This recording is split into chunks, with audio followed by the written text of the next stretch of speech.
Olivier, you were the LGCT Grand Prix winner in Madrid. It was a difficult competition, wasn't it?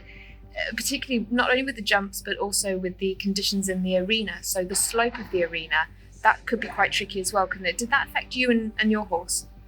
No, my horse jumps always super on the grass. So when we arrived there, the important things, 18 months, we didn't jump with public, so that was really special. And the first day, they were a little bit strange with that. And the next day, it was fantastic. Ben, later this season, you also did all of that again, this time with Ginger Blue. What does it say about your horsepower to be able to win 2 Grand Prix on 2 different horses? I'm very lucky to have the few horses that I have right now. I don't necessarily have a big team, but the team of horses that I have are really great horses to work with. Ginger Blue's very low mileage. She competed in the first 3-star Grand Prix, I believe, back in February. And then that was the first 5-star Grand Prix that I think she had jumped. Maybe she had jumped one before to win in Paris. So it was huge relief from me to know that she can do that, and she's really progressed on from there throughout the season. And you've talked a little bit about Vivaldi, Domino, but tell us a little bit more about the horse. What do you think makes that horse so special? That's a fantastic horse, because I'm riding this horse since he's 5 years old. He was always in second or third horse, and his heart is incredible. I was a French championship with him when he was 9 years old. When Tempo had a problem on his leg, he was with me in the World Cup, and always clean run. So that's really a super horse, and he's in my heart forever, because that's a champion.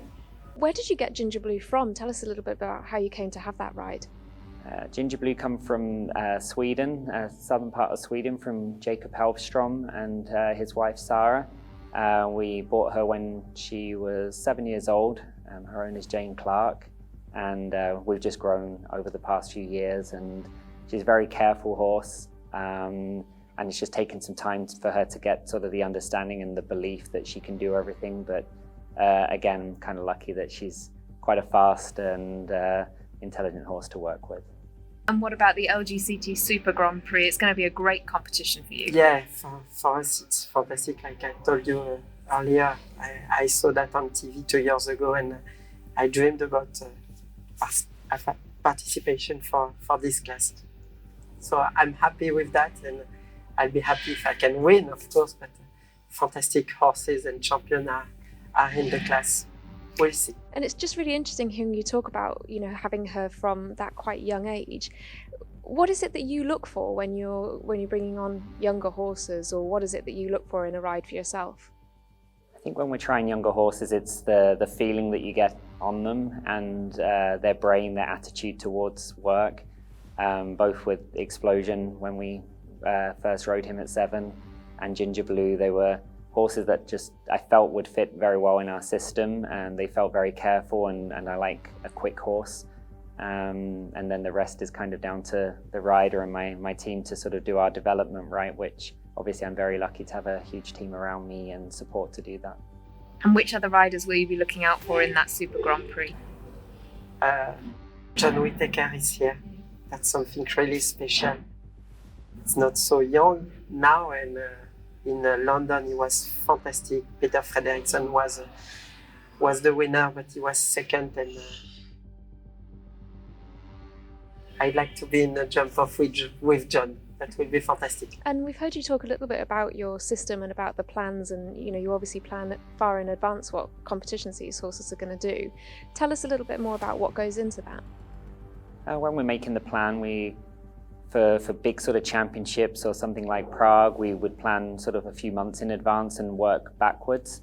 But we tend to sort of not overjump the horse. I don't like to overjump the horses. I don't really change my plan unless I feel the horse needs to change the plan.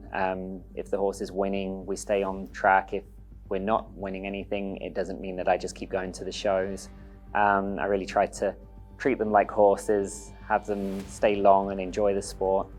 And plan sort of the horses for courses, so to speak, which arenas they will like, and when to have them peak and when to have a little bit of an easier time.